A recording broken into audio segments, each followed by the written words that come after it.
Praise the Lord. ஆண்டவராகிய இயேசு கிறிஸ்து நாமத்திலே வாழ்த்துகிறேன். கர்த்தருடைய பிரசன்னமும் வல்லமையும் உங்களோடு இருப்பதாக. அருமையானவர்களே, 1 பேதுரு 5ஆம் அதிகாரம் 7ஆம் வசனம், அவர் உங்களை விசாரிக்கிற ஆண்டினாலே உங்கள் கவலையெல்லாம் அவர் மேல் வைத்து விடுங்கள். இன்றைக்கு அநேகருக்கு விசாரிப்பதற்கு ஆட்கள் இல்லை. வருத்தத்தின் மத்தியிலே, கண்ணீர் மத்தியிலே, துன்பத்தின் மத்தியில் ஒரு கூட்டம் வாழுது. அதுபோல நீங்க மருத்துவமனையில் போய் பாருங்க, சிறைச்சாலையில் போய் பாருங்க, அவர்கள் விசாரிப்பாற்றவர்களாக, அவங்களுக்கு ஆறுதல் சொல்ல ஆட்கள் இல்லாமல், செஞ்ச தவறுக்கோ செய்யாம தவறுக்கோ, யாரோ செஞ்ச தவறுக்கோ எதுக்கோ ஒன்றுக்காக இன்றைக்கு மருத்துவமனையிலும் சிறையிலும் விசாரிப்பற்றவர்களாக அநேகர் வாழ்கிறார்கள். ஒரு சில மக்கள் இந்த பூமியில அவர்கள் மக்கள் நிறைந்த இடத்திலே வாழ்ந்தாலும் அவர்கள் ஒரு பொருளாக, ஒரு பொருட்டாக எண்ணப்படாத நிலையும் இருக்கிறது. இதைத்தான் அறிந்த தன்னை படைத்த இறைவன் சொல்லுகிறார், அவர் உங்களை விசாரிக்கிறார் அப்படின்னாலே உங்கள் கவலை எல்லாம் அவர் மேல் வைத்து விடுங்கள். இந்த கவலை பொறுத்து வேதம் சொல்கிறது, கவலை மனுஷனை ஒடுக்குமா. நீதிமொழிகள் 12 வாசிக்கிறோம், மனுஷனுடைய கவலை அவனை ஒடுக்கும். இன்னைக்கு அநேகர் ஒடுங்கி போனதுக்கு இந்த கவலை காரணம் என்ன? அதிகப்படியான எதிர்பார்ப்பு, அதிகப்படியான பயம், அதிகப்படியான தோல்வியாகும் என்ற எண்ணங்கள்.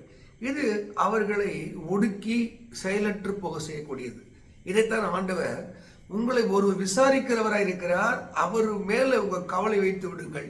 அப்பதான் உங்க இருதயம் ஒடுக்கப்படாதபடி, நொறுங்கி போகாதபடி பாதுகாப்பா இருக்கும். இன்னைக்கு பரிசுத்த வேதத்தில் எத்தனையோ பேர் விசாரிப்பற்றவராய் இருக்கிறார்கள். ஆண்டவர் ஒரு தேசத்தை சொல்லுகிறார். நீங்க எரேமியா 30ஆம் அதிகாரம் 17ஆம் வசனத்திலே, விசாரிப்பற்ற சீயோனே அப்படிங்கிறார். நான் உன் காயங்களை ஆற்றி உன் கட்டுகளை நான் அறுப்பேன். இன்னைக்கு ஒருவேளை நீங்கள் விசாரிப்பற்ற ஒரு நல்ல தேவ பிள்ளைதான், பக்தி உள்ள பிள்ளைதான், தேவனை நேசிக்கிற பிள்ளைதான், உங்களை யாருமே விசாரிக்க முடியும். உங்கள் திறமை, உங்கள் அன்பு, அவங்களுடைய பக்தி ஒருவேளை பிறருக்கு புரியாமல் அறியாமல் இருக்கலாம். நீங்கள் விசாரிப்பற்ற கவனிக்கப்படாத ஆளாக இருக்கலாம். இல்லைன்னா உங்களுடைய மேன்மையான சுவாபங்கள் வெளி தெரியாமல் இருக்கலாம். உங்களை படைத்த இறைவன் சொல்லுகிறார், விசாரிப்பற்ற சீயோனே, இங்கே பெருங்காற்றில் அடிப்பட்டவளே, தேற்றவற்றவளே, கைவிடப்பட்டவளே எப்படி சொல்லுகிறார் ஏசாயா 84, உன் கல்லுகளை நான் பிரகாசிக்கும்படியாக செய்வேன். ஒருவேளை நீங்கள் தேற்று அற்றவர்களாக, கைவிடப்பட்டவர்களாய், தள்ளுண்டு போனவர்களாய் இருந்தாலும் ஆண்டவர் சொல்கிறார், விசாரிப்பற்ற சீயோனே, நான் உன்னை பிரகாசிக்கும்படியாய் உன் காயங்களை ஆற்றுவேன். இன்றைய காயத்தோடு கண்ணீரோடு உங்களுக்கு நல்ல செய்தி தேவன் சொல்லுகிறார், என் சனங்களை நான் விசாரிக்கும் நாளிலே, அவர் நியாயம் விசாரிக்கும் நாளிலே அவர்கள் அழுகையும் புலம்பலையும் மாற்றி ஆனந்த கழிப்பாங்க.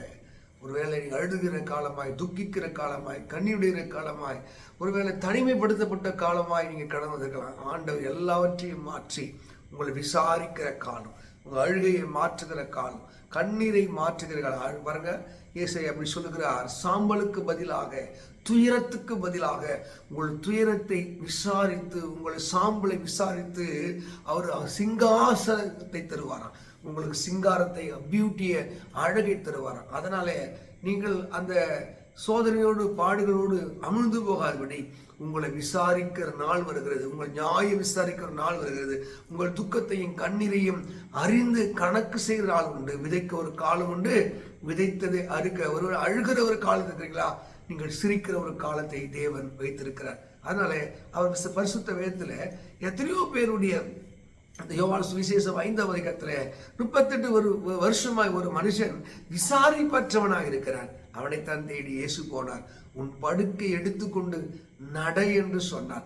எத்தனையோ பேருடைய வாழ்வில் விசாரிப்பற்றவர்களாய், ஆற்றுவரற்றவர்களாய், தேற்றவற்றவர்களாய் இருந்தவர்களை அவர் தூக்கிவிட்டவராய் இருந்தார். இன்றைக்கு நீங்க எந்த நிலைமையில் இருந்தாலும், எந்த சூழ்நிலை இருந்தாலும், என் தேவன் சொல்கிறார், விசாரிப்பற்ற சீயோனே, உன் கல்லுகளை நான் பிரகாசிக்க முடிய செய்வேன், நான் உன்னை மேன்மையாக வைப்பேன். இந்த வேத வாக்கியங்கள் உங்க வாழ்க்கை சிறந்தாக மாற்ற 1 பேதுரு அங்கே சொல்லப்பட்ட வார்த்தைப்படி 1 பேதுரு 5:7 படியே அவர் உங்களை விசாரிக்கிறார் அப்படின்னாலே உங்கள் கவலையெல்லாம் அவர் மேல் வைத்து விடுங்கள்.